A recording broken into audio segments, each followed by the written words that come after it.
there's a lot of really good position groups on this Oregon football team for the 2025 season, but I'm here to pick one that I think is the deepest, that I think is the best, and maybe the one that I'm most excited to see hit the field in 2025, and it is the defensive line and edge room.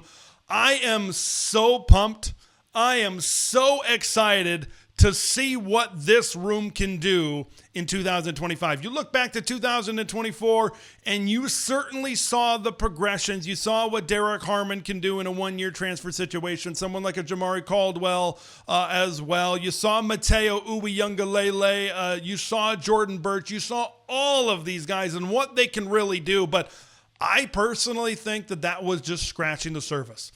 I look up all and down the guys on the roster that are defensive tackles, defensive end, or edge rushers, and I see a lot of names that could play football this season. I see a lot of names that could play impactful snaps for the Oregon Ducks. And when I look at the defensive line and the edge room, from now on, I'll just call it the defensive line. You guys understand certainly where I'm going with that, including the edges in this room as well. I look at it, there's a combination of experience, guys that have played in Big Ten scenarios, guys that have played in Pac-12 scenarios, guys that have played in Power 2 football scenarios and have experience playing at a high level.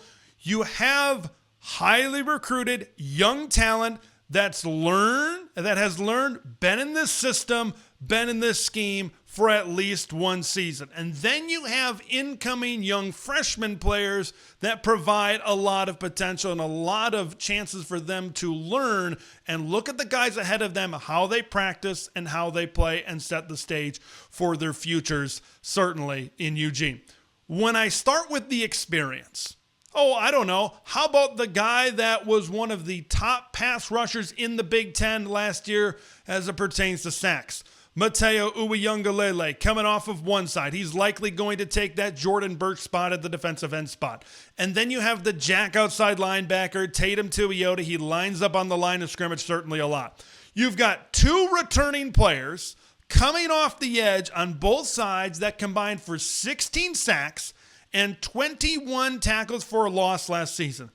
I think you're going to have one of the best pass rush combinations now in the Big Ten Conference and maybe in college football. Well, maybe that's going maybe a little bit too far, but I think it's going to be a really good pass rush experienced group with two guys that have been cornerstones of Oregon recruiting classes, certainly over the past 2 years as well. You look to the inside of that defensive line.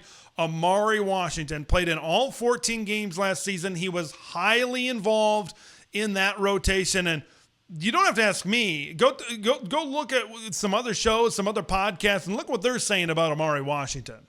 Look what some experts are saying about Amari Washington right now, and that he could really evolve and step up to the plate as an all-conference player, like right off the bat.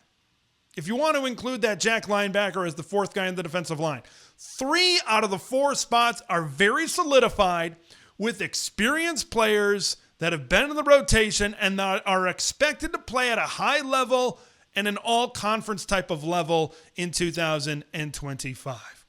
When I look at the defensive tackle spot beyond Amari Washington, why I believe that this is going to be the best position group for the Oregon Ducks this season, and maybe be one of the Big Ten's best defensive lines, it's because this defensive line is going to start looking like a Big Ten defensive line. It's looking like a Power 2 defensive line. Like when Dan Lanning took over, he was coming from a place like Georgia that he knows what a nasty Power 2 championship level defensive line is supposed to look like. And the reason why I love this room so much is because of the measurables of some of these guys on the D-line. Amari Washington, aforementioned, how about 6'3", 320 in the middle, and he can certainly move as well. But you look at someone like a Terrence Green and Tion Gray, Like, those are two guys that, outside of Amari Washington, are two guys that are going to be in the conversation to either start or be highly involved in the rotation. Green, 6'5", 330 pounds. Gray, 6'6", also 330 pounds. It doesn't get much bigger and badder, certainly, than that. Aiden Breland at 6'5", 295 pounds, but he can move. You can put him on different spots, I think, in different situations on the defensive line. Oh, and then you got Bear Alexander, a 5-star talent. We know what he can certainly do. There's been a lot of great returns and a lot of great things in terms of the work ethic by both Dan Lanning and Tosh Lupoi when they've talked about Bear Alexander so far.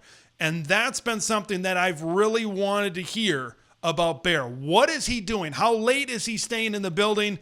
And he's staying as late as anybody, according to the coaching staff right now. 6'3", 315 pounds, and then you got the biggest of them all, Jericho Johnson at 6'4", 340 pounds. Like, you go through all of the guys on that list right now. Like, I think, and I've talked about this before, probably the best case scenario, not the only scenario that can turn out really well for the Ducks next season, but the best case scenario that might provide the highest ceiling is Mateo and Tatum, certainly coming off the edge, Amari Washington and Bear Alexander. Like, even if Bear is just a capable Big Ten starting defensive tackle, you have Green, Gray, Breland. Those are depth guys that a lot of people are expecting big things from next season. What I've learned watching Big Ten football over the years, specifically the last 2 seasons at Michigan and Ohio State, if you've got great defensive line play and you've got a lot of depth and depth of talent on the defensive line, you are going to be a championship level football team. Go back to like when Clemson won national championships and how good their defensive line was. Alabama. Defensive line is a huge part. If you can have an elite level group at this position and have great depth, you are going to be in the conversation for the college football playoff and thus the national championship as well. I mentioned those first 2 edge guys, but there's some really good edge depth as well. A lot of people are purchasing Blake right now. Blake Purchase got on the field a lot 2 years ago. Last year, maybe not as much, but you know, when defensive coordinator Tosh Lupoi talks about him, he talks about his NFL future. And then Elijah Rushing was a 5-star coming out of high school as well. There's a lot of expectations for him. Like, all of these guys were blue chip players, 4-star guys, 5-star guys. This staff has done a phenomenal job at recruiting a different kind, a bigger and badder and nastier kind of defensive linemen than we've really seen at the University of Oregon right now. And then when you look at the future, now it's really only comes down to the edge, not as much as the defensive tackle in this last recruiting class, but Toby Hastrup and Matthew Johnson really provide that excitement and those development opportunities for the future. Specifically, Toby Hastrup comes from London. He played 1 year of high school football, yet he's being recruited by Michigan and Oregon, obviously, because that's where he ended up here at the Ducks. And he's getting recruited by blue chip, blue blood type of programs right now. So, and he has, I think it was Marshall Melcho that talked about it on the signing day show. He's got elite level measurables for an edge rusher, certainly in the future. I think this defensive line room has it all, from the experience, starting and getting good snaps in production to the power 2 level, to guys that have been in this room and under this coaching for a year or more, and exciting prospects for the future. I love the depth. I love the potential dominance of this defensive line